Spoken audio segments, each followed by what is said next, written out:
What's going on, everybody? John Eric Pauli here with My MMA News, and today's guest is coming off a big win at UFC Nashville, where he defeated Damon Jackson, what I thought should have been a fight of the night. Definitely a bonus-worthy performance for both those guys. Joined today by Billy Quarantillo. Billy, nice to see you, man. Thanks for being here. Appreciate the time, and congrats on that win.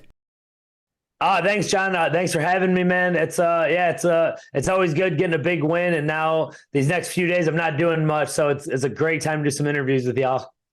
So this fight, right, I said I thought definitely would have been performance worthy. Let's start right there. Were you shocked that you did not get a performance bonus?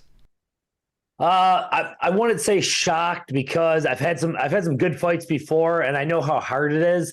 But I'd be lying to say that I wasn't out. Like, I was in like the middle of the after party. Everyone's trying to talk to me, and I kept like refreshing my phone. I'm like, hold on a minute. This might be 50K extra. So, I was a little disappointed when I saw that they didn't even have a fight of the night. They just gave it to the performances. But to go into Nashville, coming off a loss that was less than 4 months ago, to get, the first time I've been knocked out in UFC, and to go up there against a guy with 22 wins, a ton of finishes, and to get a win and to land some really big shots and to have some really big moments, and to not be injured. It was a great weekend regardless. Absolutely, I'm sure it is. And I got to ask, too, just how good does it feel being here with the win and obviously what was a dogfight? Obviously, the loser that, I'm sure, as you know, very tough spot to be in. And you're so gutted because you put on a great performance. Here you are on the winning side after a great performance in what was a dogfight. I'm sure it's got to feel great. Yeah, it feels great. And there was definitely moments in that fight. In the second round, I'm like, all right, I'm taking over now. This is going to be my fight. And credit to Damon because I hit him with some really big shots and I've finished guys with those type of combos and with that type of pressure before. We knew he was going to be super tough.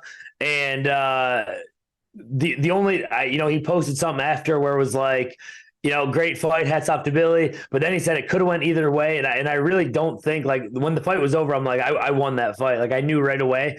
So I don't agree that I don't think it really could have went either way. Was very frustrated that the fight ended and he jumped up on the cage and the camera went to him. And it looks like he did this big thing when there was moments of the fight. He was just holding on to me just to let time wear out. So he was just trying to make it to the finish line and I'm trying to knock him out and get the finish. And I think that's why the crowd reacted and they were so happy. I would say let's actually start breaking down some of that action, kind of, piece by piece here for the fans, kind of walk everybody kind of through that fight and the performance itself. Obviously, we'll start with the opening round. That was a big round for him. It seemed like you may have had a hard time. The broadcast team was saying you might have had a hard time reading his rhythm a little bit there. But, Damon kind of made it clear coming into the fight. He knew he had the gas tank on you. You knew that you got stronger as the fight went on. He wanted to get you out there early. Just kind of the thoughts on the opening round and how you kind of felt that it went and where you were at, coming outside of that first round. Yeah, it was, and a lot of people are like, "Oh man, Billy takes the first round off, and his cardio picks up." And it really wasn't the case. If you watch Damon Jackson fights, sometimes he goes right out and he doesn't even worry about striking. He just grabs the people and takes them down and takes their back and chokes them or ground and pounds them to death. So the whole first round, I didn't really care if he landed all of his punches because I just wanted to make sure I had to make him work and not give him an easy takedown right away. So there was some people were like, oh man, I was dropping my hands. To defend wrestlers, sometimes you got to get your hands a little bit lower to get close to that shot. And it was more important to me that I didn't get finished and to make him work, which I was able to do, than to give up the shots. And I obviously wasn't happy. He ended up passing my guard and taking my back, which I wasn't happy with, but I just wanted to make sure that he didn't get he's got a really good head arm choke where when he was taking mount, I'm like, I got to stay away from this submission. If he decides to take my back, at least he's not going to land any really big ground and pound. So even though he did win the first round, I was okay with the round ending, him not doing a lot of damage and him also starting to get a little bit tired and played right into my game. All right, so now in between rounds, kind of a big point made by the broadcast team. I'm sure you probably saw it. The math problem in between rounds. Is that a common thing that you guys do there? And what's the story behind that? Yeah, so that's something that we've been doing for a very long time. We've both taken this course by one of our coaches. It's called Wintensity, and it's a mental capacity training thing where it basically just goes over your mental training when you're in combat, because my coach, Eric Parker, was a SWAT team member. He was a police officer. He was a soldier. And he was a really good kickboxer. He was an undefeated kickboxer. So what that is it's basically asking you a question to make sure your head's in the game, your brain's in the cortex, and you can basically make decisions, and you're not just coasting and you're not just going off instinct.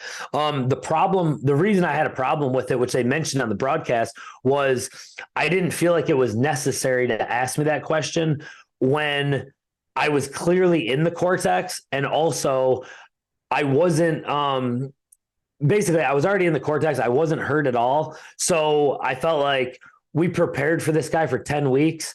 And we just saw his first 5 minutes. He was able to get a takedown. He was able to get to my back. I felt like we should have used that whole, 50 seconds or 45 seconds just to explain and talk to me about what they saw, as opposed to, I feel like we wasted a good amount of time on the math question where I didn't think we needed it. But like I said, I love the Wintensity course. I actually just watched it again before this fight. And it does make me mentally tougher, and it makes me, kind of figure out why I'm feeling a certain way, and if I am using the right part of my brain. And this is like the cool thing about doing my job too, is like learning these different like techniques that everybody has. And that's something I never heard until they brought it up on the broadcast. It's a very interesting point, and I just found it very fascinating. That's why I wanted to ask about that question there. Back to the fight game part of the stuff though, with this actual fight here. Rounds 2 and 3, I felt when I watched it kind of very, very similar. Kind of like you mentioned, he was shooting for some takedowns, more or less, though getting stuck, just kind of holding on to you there. You kind of landed the harder exchanges in there. But at the end of the fight, Damon's forehead was even bleeding there. Just kind of take us through those last 2 rounds, kind of how you thought it played out, and that ability to land those heavier shots and to really put the statement on the win there. Yeah, the second and third round went, I would say, almost picture perfect. We knew exactly what he wanted to do. There's just no way he would have been able to stand with me and to try to trade punches. There was a couple times where we did get into exchanges, and that's when he got busted up. His eye was bloodied up. His forehead was all jacked up. The one time he was stumbling around the cage.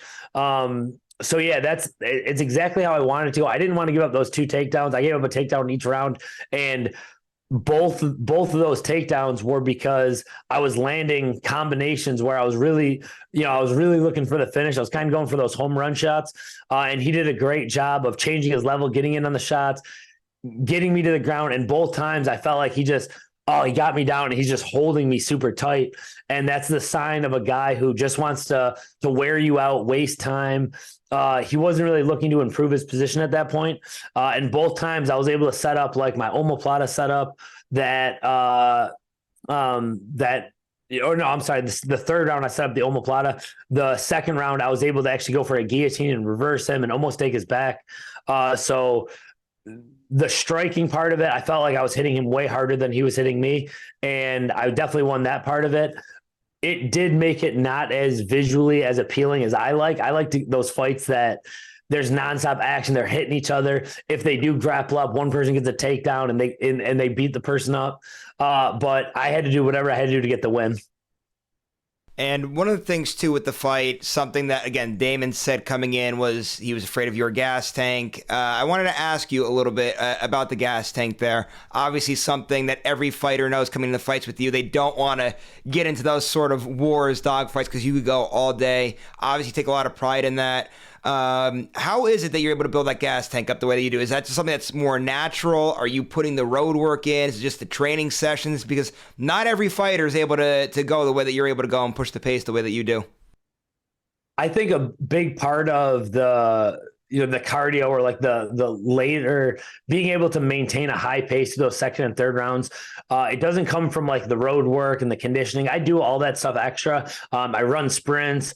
I'll run a few miles throughout the week. I'll do all the conditioning, I'll do all my strength and conditioning. But I think a lot of it comes from doing like a lot of sparring rounds and a lot of jiu-jitsu rounds. So I'll go into like a jiu-jitsu class and we'll do the technique for a half hour. And then we'll do like 5, 6, 7 rounds in a row where I'm doing 5-minute rounds, 6-minute rounds, and I'm doing them over and over and over again against really good guys. And I think that's where that comes from. And then the sparring, they make me do a lot of times, like when we end camp, like these last, most of my camps, we end up getting up to 5-minute rounds. So I'm basically just doing championship rounds against fresh guys coming in at me. And I know that feeling. It's the worst feeling in the world where you start getting tired in a fight and your opponent's not as tired. And I was hoping for this fight, I was hoping to break him. And I was hoping going into that third round that I would have broken him a little bit more and gotten the finish. But he did a good job sticking in there.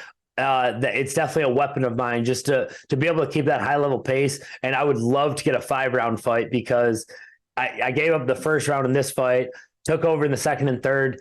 And I think in the fourth and fifth round would have been miserable for him. And you mentioned, right, you want to get a 5-round fight one day. I want to ask, what is next for you? What do you think?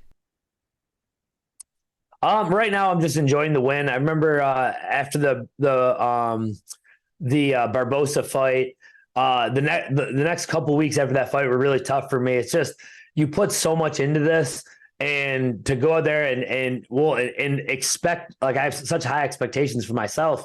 I called Barbosa out. I did so much media, so many interviews, and to go out there and get knocked out, it was tough for me. So right now, just like with the loss where it was like, man, it was just hard on me for the next couple of weeks. I'm just trying to enjoy these next few days at least. But I have been going back and forth with my manager. I do got some ideas that I like for some fights. I definitely want to get one in before the end of the year.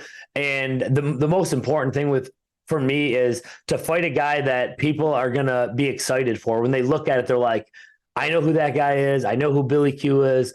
This is going to be a war. Someone's getting knocked out. They're gonna beat the crap out of each other. I don't know if we really got that with Damon because he is such a good grappler and he's able to make it a slower fight. And I feel like a lot of grapplers, and I think I had this too, where I feel like a lot of grapplers think grappling's a lot more exciting than it is. But I've done it where I've taken people down and choked them out, and it's fun. But people want to see knockouts. They want to see people getting hit. They want to see exchanges in the pocket. They want to see head kicks.